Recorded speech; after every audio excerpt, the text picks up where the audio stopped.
بسم الله الرحمن الرحیم. دا د اوبو یو غټ بند دی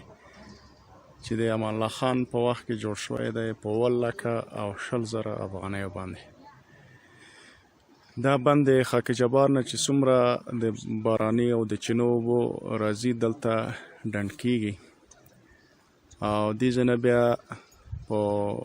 یو مشخص اندازه باندې بیرته پرېښودلی کیږي او دا اوبه ځي د بطخاک چې کومه دشته ده هغه دشته خړوبوي. د بطخاک دشته مخکې زرعي ځمکه وه او د دغه ځمکو ټول د خړوبولو سرچینه همدغه بند و چې دې ته بند غازي وایي. بیا په مرور د زمانې سره دغه بند ډک شو، اوبه پکې کمې شوې او د بطخاک چې کومه دشته وه هغه هم مسکوني رهایشي سیمو ته بدل شو. اوس دا بند بالکل ډک شوی دی او اوبه نشي ذخیره کولی. دا د بند حصه ده چې بهرنۍ حصې ته بیا هم ځو انشاءالله. هغه د بند دروازې دي چې کله کله اوبه دې ځای نه پرېښودلی کېږي. خو متاسفانه چې دا ډنډ دا بند اوس ډک شوی ده، د خاورو خزالو خټو نه ډک دی او د اوبو د ذخیره کولو ګنجایش نه لري. دلته ښکاري چې دا بند تر دیواله پورې ډک شوی دی او اوس بالکل قابل د استفاده نه دی، صرف یو تاریخي شکل لري او د کروندې لپاره ښه برابر ده. خو که څوک پکې کرونده وکړي مکتب د ازادۍ دی، د ټاټوبۍ د ایمان دی، د مو ګل ګل ګل افغانستان دی، د مو ګل ګل ګل افغانستان دی. دا مکتب د ازادۍ دی، د ټاټوبۍ د ایمان دی، د مو ګل ګل ګل افغانستان دی، د مو ګل ګل ګل افغانستان دی. دلته مینا د غیرت ده، دلته کور دی د ننګونو، دلته غږ د ازادۍ دی، دلته زور د جهادونو، دلته مستې ولولې دي، دلته لویې حوصلې دي، دلته هر کلی میوند دی، دلته شور د تکبیرونو،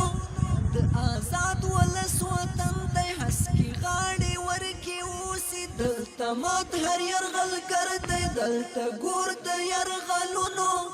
دلته کور د استقلال دی، غلامي اوسېدی نشي، دلته نه پرېږدي په غاړه هېڅوک پور د یرغلونو، دلته زار ښکلي ځوانۍ دي په ایمان ځکه ودان دی، د مو ګل ګل ګل افغانستان دی. دا مکتب د ازادۍ دی،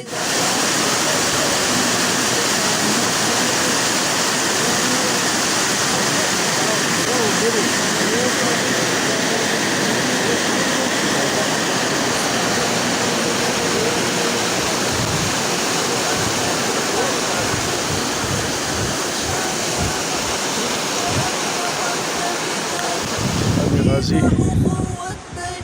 دیوال دی چې د لرې نه مو عکاسي کړی دی.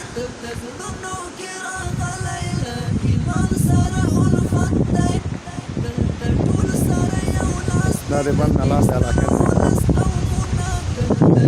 چې ونې پکې ښه پرېښودل. دا هغه پایپونه وو چې د اوبو محدود اندازه د دې ځای نه راوتله او دا یې کنټرول روم دی. خو فی الحال دغه کنټرول روم او دغه پایپونه ټول معطل دي او اوس فعالیت نه لري. او ته څومره وخت کې دلته کار کوې؟ ما به 14 کاله کېږي. مخکې د دې بند نه خلکو څنګه فایده اخیسته؟ مخکې خو ځانګړې تلویزیوني د خاکته ټولې او د زمیني اوبه هم لګولې په پټیو باندې ارزان قیمت او د حسین خیل او جبار کلا او خاک د ټولو دغه اوس قابل د استفاده که نه؟ څه استفاده دا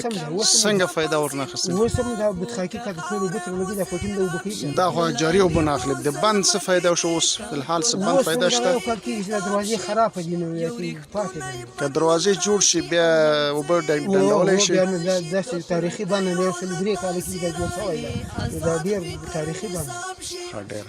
څه اسلامي امارت ته خو دلته تجربه لري څه غواړي چې اسلامي امارت دلته څه وکړي اسلامي امارت دا خواهش کوي چې دا دروازې خلاصې کړي دغه یتیمو بند روغ جوړ دی کاته کوم زرهاو جریب مځکې د بتخاب د حسین خیل او د ځان قیمت د ټول دغه نه وکړي خو دا بل خوا چې مونږ ګورو دا بند د خاورو او د خټو نه ډک شوی دی خو همدغه دروازې دا نه د دروازې بندې شوي همدغه وجه نه بند کوم ځای کې دروازې دي دروازې به وګوره دغه لاندې دغه اوز نه ده چینې دې چینې